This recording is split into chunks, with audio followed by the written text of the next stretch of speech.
Thank you for joining us to watch this video on Public Safety Chaplain, the ministry of a Public Safety Chaplain to first responders and their communities. We are starting out with a video that will give you an explanation of how chaplains operate within an agency.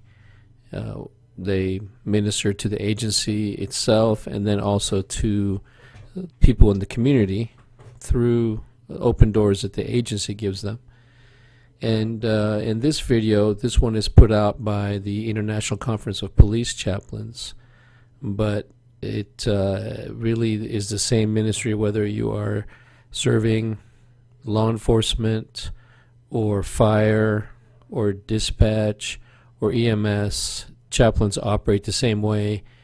They just need to understand the type of agency they serve and how the difference, the difference between law enforcement and fire and EMS and dispatch. Other than that, the actual ministry itself, the physical ministry and the spiritual ministry really is the same.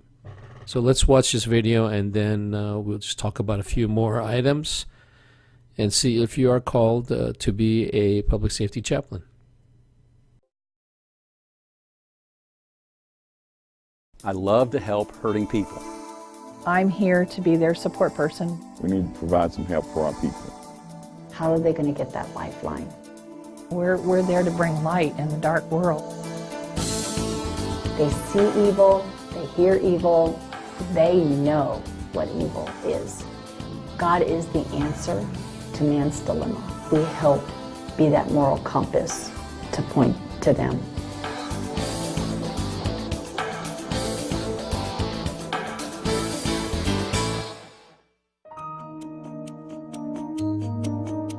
I think the point of being a chaplain is to walk alongside an individual and bring ministry without words. I'm Cindy Thomas. I'm the senior chaplain for the Reading Police Department. It's your farewell surprise. What? I'm just kidding. 16 years I've seen many of these people have come and gone and retired, and what I'm doing is just trying to show them that I care about them. Just show them that I'm here to be their support person. How you been? I've been good. I'm not here to push anything on them or to be judgmental, but to show them that there's somebody out there that cares about them. So what we do in the car is just talk about those additional stressors that they're having and just try to be an encouragement. We're there to bring light in the dark world. They get to see what we see and maybe understand our mindset, because frankly, we're a little off compared to most people. We see so much negative that can make us that way. They just see a bigger piece of our life and the stuff that we deal with every day. And I'm thankful that the citizens don't have to see that stuff. And I'm grateful that the chaplains do. Personally, I think some of our best work is done inside the police car, because it's that one-on-one with the officer where they have the freedom to say anything they want and know that it's completely confidential. We're going to have this conversation and this is where it stops. What we're walking into it's an unsafe environment, it's unclean. Many of these people have mental health problems, so they are unstable in the things that they think and do. And here it's 105, they're in 60-pound belts walking around to make sure that our community's safe. So what does the chaplain do? The chaplain walks alongside and makes sure that after they go through something like this, they can keep perspective of the community they serve. Because after a while, they start getting cynical and this is all we've got and this is what our town's about. And we want to try to prevent that. Up 1 to 31 and drop down to 29. I can't imagine getting through all that we've been through without them. When you go through something that's major, whether it's grieving or it's an illness, there is times when your spirit is wounded, and the chaplains kind of help put it back together. You know, everyone perceives policemen as being, you know, big, strong, tough guys and stuff like that, and we are when it comes to a fight, but we're not when it comes to dealing with emotional issues. And you know, tragedies occur, good things happen and bad things happen, and those are the issues that police officers in general, in my experience, including myself, really struggle with dealing with. They go through some things that the normal people don't see, and then they have to take that back home with them. Well, they have to have a place to dump it before going back home. Sometimes we refer to ourselves as a landfill. So therefore, sometimes you got to have a place to take your trash, dump it, then go home so it don't stink. The chaplain can walk alongside and be that person that they can vent to. When you become an asset because you've learned and trained, then the officer will be more inclined to open up to you and can dump some of the stressors that they face every day. We're there to try and bring a presence of God and sanity and encouragement and hope, even healing, if at all possible, to people going through crisis. We have an auto accident with injury. I'm Mark Bardsley, and I am the chaplain at the Marion Police Department, Marion, Indiana. And I serve the law enforcement officers on a daily basis, on call 24/7. They're going to backboard him. They'll make sure that everything's nice and secure on him and get him down. While I was trying to talk to each of the different victims in that particular accident, I was also watching my police officers, making sure that they were not in a crisis situation. My job is not to get in front of the officers really or to do their job. Mine is a support role to assist the officer and the people that they're working with. That's good! Supporting with encouragement, supporting with hopefully clarity of thought and purpose, saying we need to think about this, this, and this. And so I'm just there to say, have you thought about that? We've got a couple girls that haven't been looked at over here yet. How can I help you? They tell me what to do and I do it.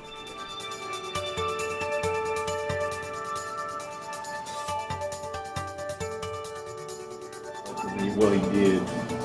Typical day in Marion, Indiana for a police officer would be a 6 a.m. lineup for the first shift, and by the time you get out of that, you're going to start dealing with folks and traffic accidents, and you move from one call to the next. So did I hear they're filling this up? As I ride along with my officers at Marion Police Department, I am a resource to them. He has shown up at scenes and really has helped out family members and consoling them, and it's just it takes a lot off of our shoulders. I mean, it really does. We often see people hurt who we know, and it's just a valuable resource to have when the door shuts on the car and you're going to the next call, or you have that quiet time after you just had the serious call, to have that chaplain next to you to talk to is just a wonderful resource. The police officers are human beings. We shouldn't forget that. I love working with my officers. I love to help hurting people. Chaplains go where the church congregations and pastors or priests cannot or will not go. Yep. So being there when we know other folks can't really is exciting.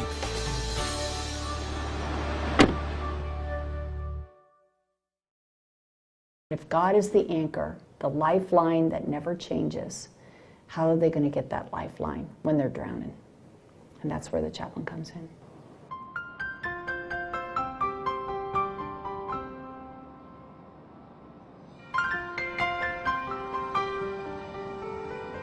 Oh, Sacramento. I love Sacramento. This is a beautiful, beautiful city. We are the most diverse city in America. So we have to learn as chaplains to be able to minister to any and everybody. My name is Chaplain Mindy Russell. I'm the senior chaplain for the Law Enforcement Chaplaincy of Sacramento.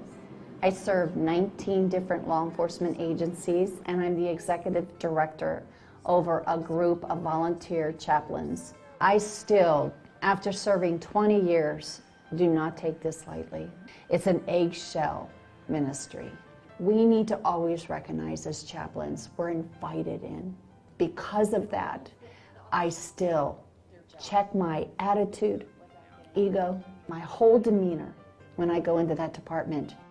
The atrocities that we as humans do to each other, and see, the chaplaincy sees, and it sees how the officer's dealing with that, and sometimes reaches out. My passion is to serve law enforcement families. They're unique. They're not necessarily always looked at as heroes, although we who serve them see them as everyday, extraordinary heroes. So this was the Police and Sheriff Memorial that was built, and 18 years ago we were able to break ground and dedicate it. Unfortunately, I've known so many of these officers, and I can kind of think about their, the day that they were killed. But then, I like to reframe any sad story, and every one of these also have something that we can pull out of that to help the department move on, grow. The diet that our officers feed on is what evil is out there, the bad things people do. A chaplain is essential to an officer because we're a reminder, one, that God loves them, and number two, that there is a good side of humanity. We see what the public don't see. We hear what the public don't hear. We hear what the commanders don't hear. And we see what the commanders don't see, because that's who we are. We're there for the landfill. The community is my parish. The city is the folks that I want to help. And the police department has given me that opportunity to come and deal with hurting people in a way that many churches and many local congregations can't. It's humbling, and it's such a privilege. And the people that I work with, there's just no way to describe how wonderful they are. I have such a respect for the men and women in law enforcement and what they do and how valuable they are to your community, and want to do whatever I can to help them.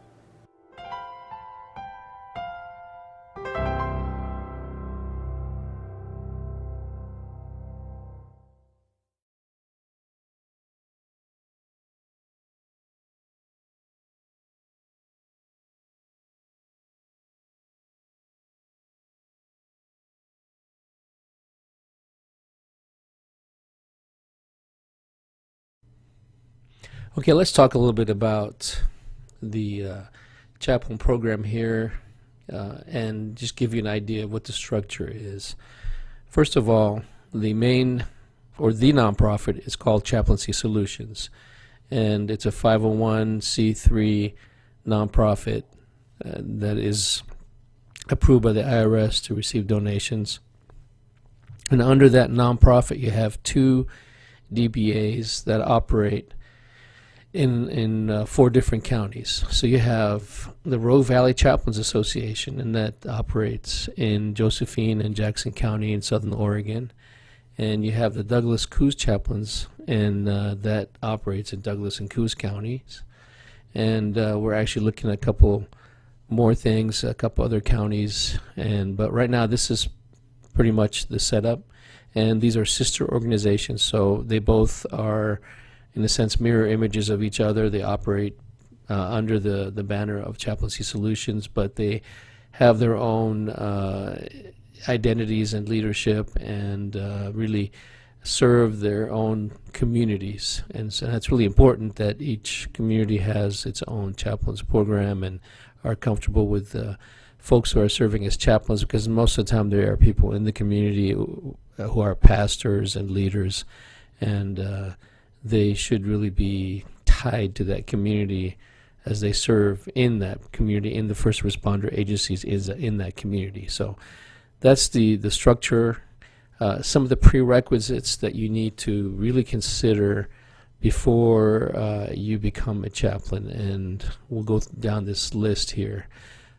First, there's an agreement with the Statement of Faith. We are a Christian chaplains program, and our Statement of Faith is a basic Christian statement of faith.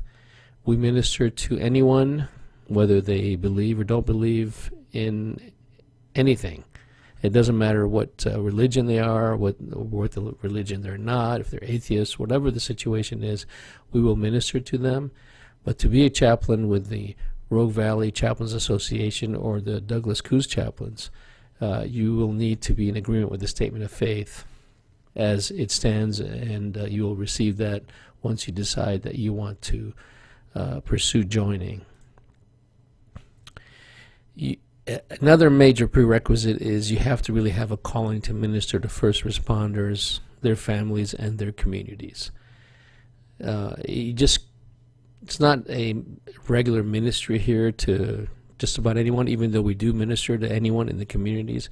We're really focused on the first responders as the first people that we minister to and their families, and then from there they open the doors for us to minister in the communities, because the way it happens is, we're ministering to first responders, we're riding along with them, we're hanging around with them, and then they go out on calls, and then they see somebody in the community that needs help, or they need help with somebody in the community. Let's say they have to do a death notification, or they've had an infant death, and they want someone to come out and minister to that person in the community. Then they call us, and they bring us in to their call out that they were out on, to their scene.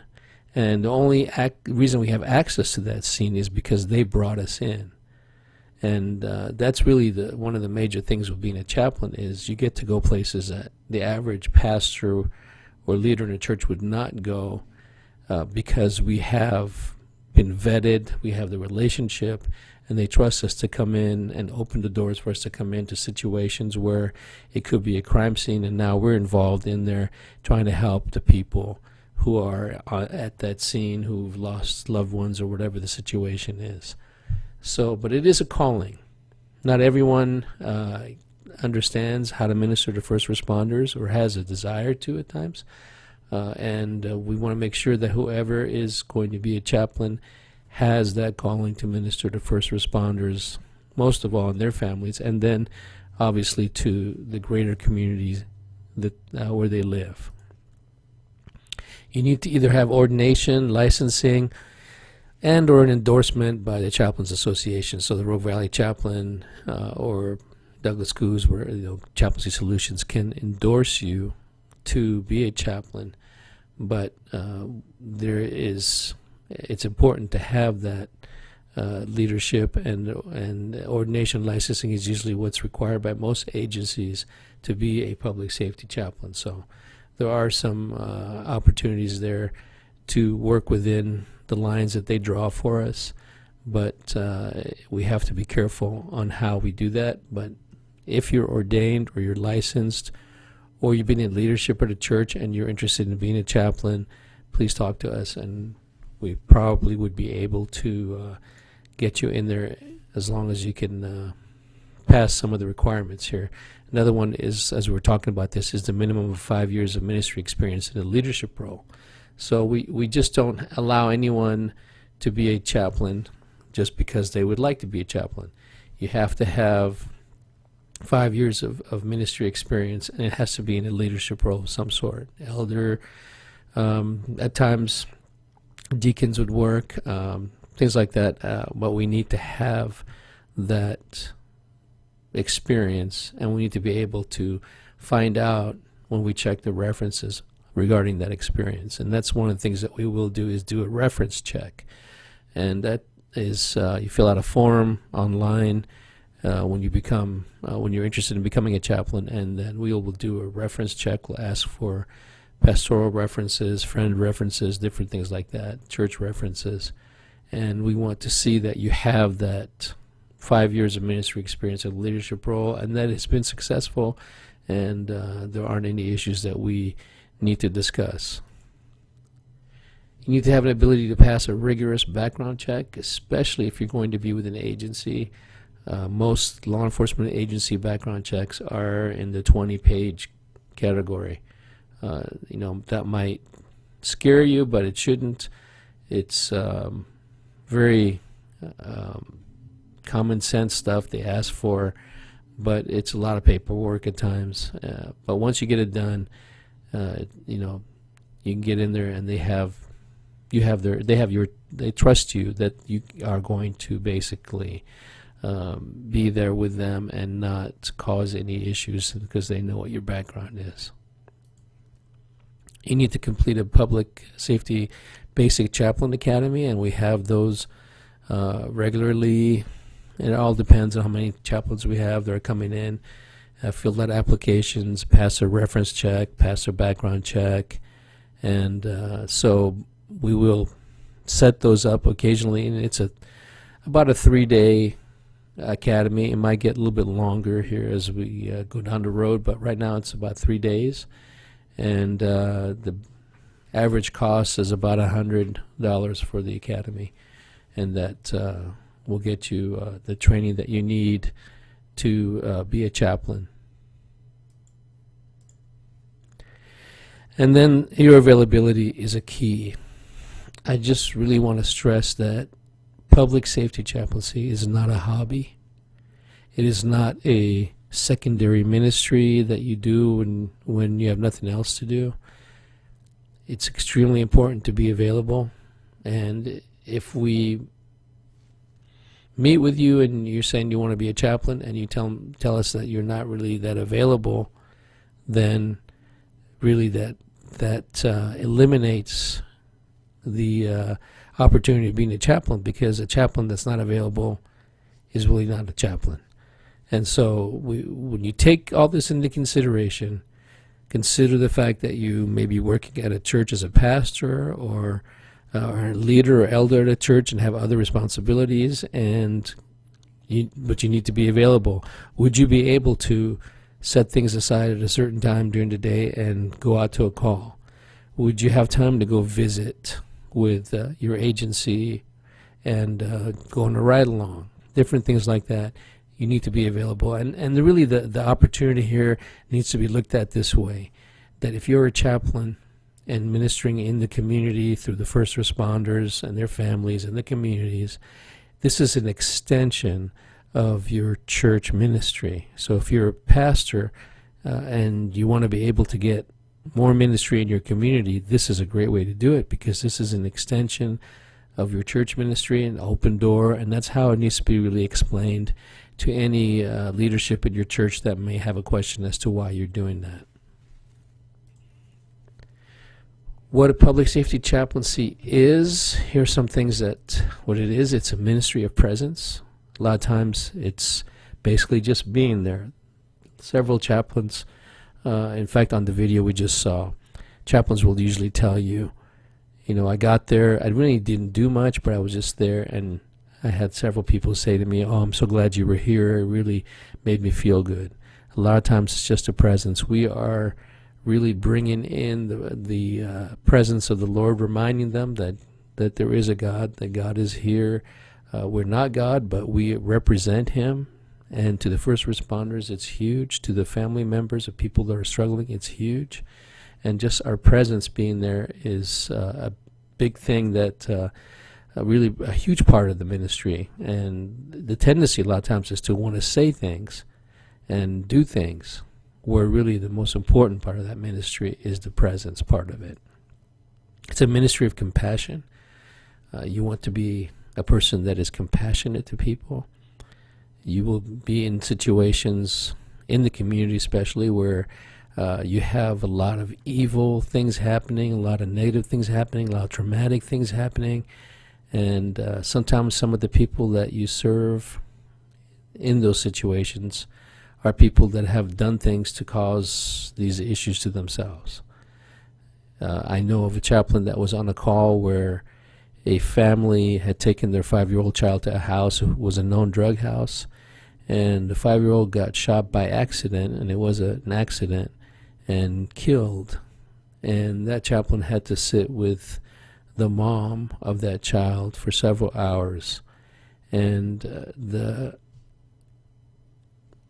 time spent with that person, there's always in the back of your head is, wow, this person really did this to themselves. They should never have been doing this in the first place.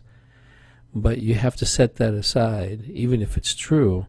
Set it aside and have compassion for them, that you know what, God loves this person. It's an opportunity to minister to them.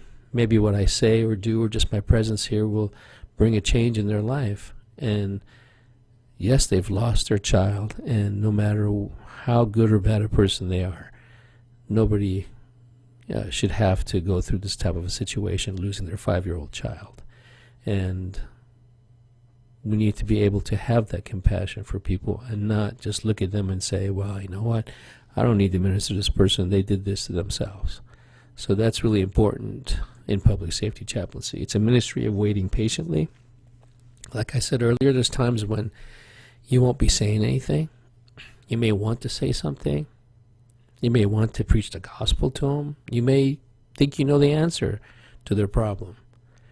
But you wait patiently for an opportunity, if it's there, to share those things.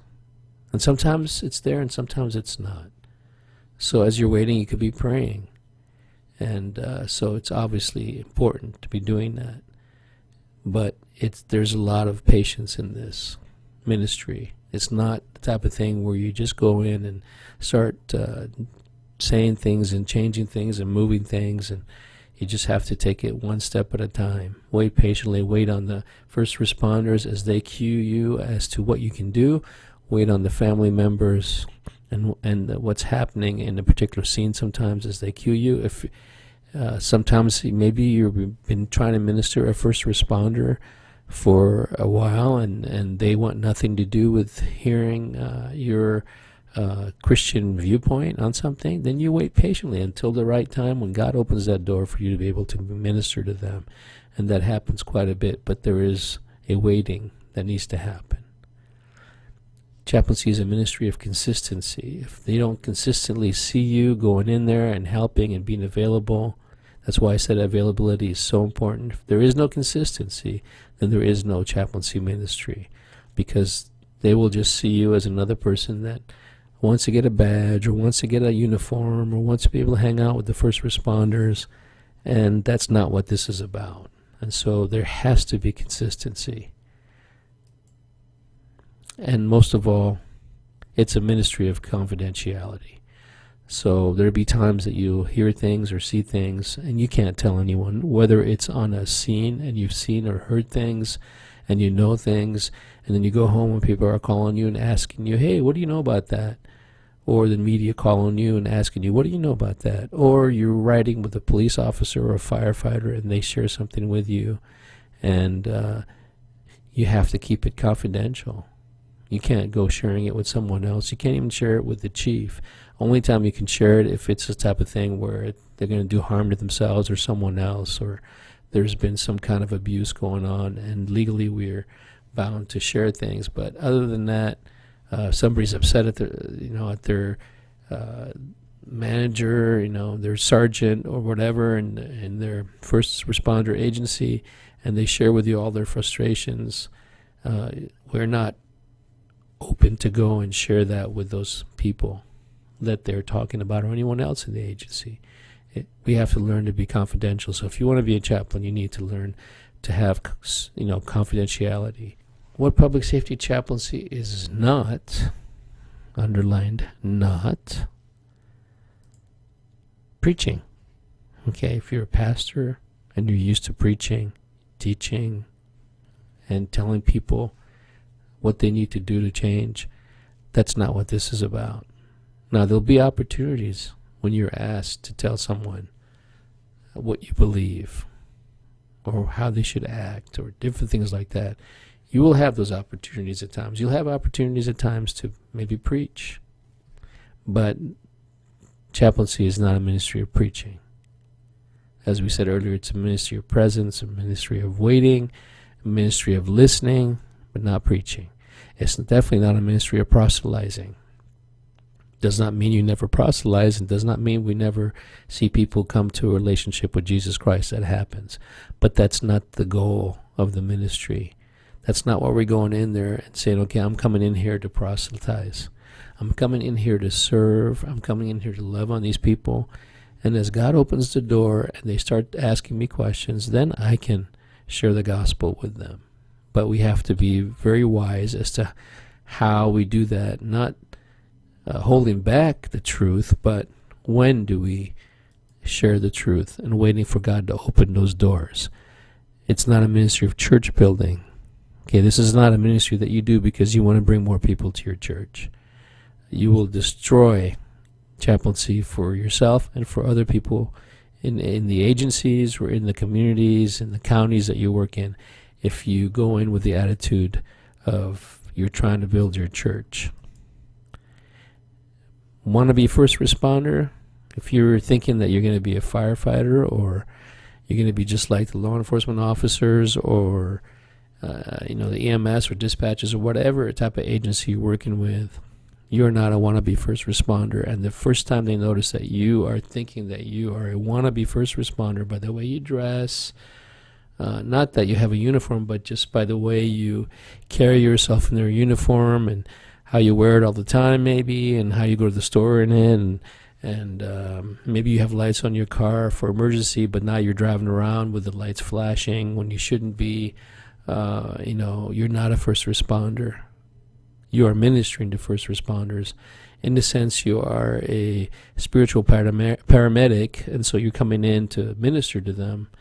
And in a sense, you are that type of a first responder, but you're not a law enforcement officer. You're not a EMS, paramedic. You are not a firefighter, and we cannot act like we are here to be that. We have to be there to serve and to love on these people, not to act like we are just like them, first responders, and are ready to go out and do whatever they're doing. It's not the same. The first time they see that, they'll start really doubting whether they want to talk to you or not. And then chaplaincy, is not a second-class ministry. For some reason, there's this competition that sometimes you see between, or an idea of competition that you see between churches and chaplaincy, where a pastor might think chaplaincy is a competition to what they're doing at their church. It's not even close to being anything like a competition. We're not competing against churches. We're not doing church functions, other than maybe sometimes we'll do weddings or funerals, and usually we'll ask, hey, do you have a pastor? I know you're asking me to do your wedding, but do you have a pastor? And maybe you should consider talking to your pastor first before you come and talk to me about doing your wedding, and make sure that we always point back to their spiritual leader. But it's not a competition between us and churches, so it's not a second-class ministry. It's not something you do in your spare time when you have nothing else to do and you have an hour or two here, and I'm going to go on a ride along, that type of thing, and get a buzz out of that and get my adrenaline flying. That's not what it's about. So if that's what you're thinking, then I would say this is not the ministry for you. This is a frontline ministry. Opportunities are huge to serve first responders, their families, and people in the community. We do a lot of ministry, thousands of hours of ministry a year. On the average, probably close to 10,000 hours, if not more, a year of ministry. And this is all very hard, frontline type ministry. People's lives sometimes are hanging, and we're there to just come alongside and encourage them and help them. So it's not a second-class type thing. It's not a hobby type thing. So make sure that if you're called to be a chaplain, that you understand the cost, and that this is an extension of the ministry that you're doing at your church. And these people, the first responders, their families, and the community people that you minister to, deserve your full attention when you're ministering to them. They deserve your consistency in ministering to them. They deserve the best that you can give when you're ministering to them. I believe that's how Jesus would want it, and that's what we require. So if you have a calling to be a chaplain, there's a phone number, an email address. Please call or email, and we can have a discussion, a meeting, send you the application, online application information, and get the ball rolling. But before you do that, I would really encourage you to pray about this, to make sure that you have a calling to do this, and that you understand the cost behind it, because there is a cost behind it. And even though it is hard and there is a cost, it's a wonderful ministry and a great opportunity to minister to people that you probably won't have access to on a regular basis. But because you are a law enforcement chaplain or a fire chaplain or EMS chaplain, dispatcher chaplain, working with the first responders, you have opportunities to touch people's lives that may never have come through your church door. So pray about it, and let us know if you are interested in pursuing this. Thank you for taking time to watch this video.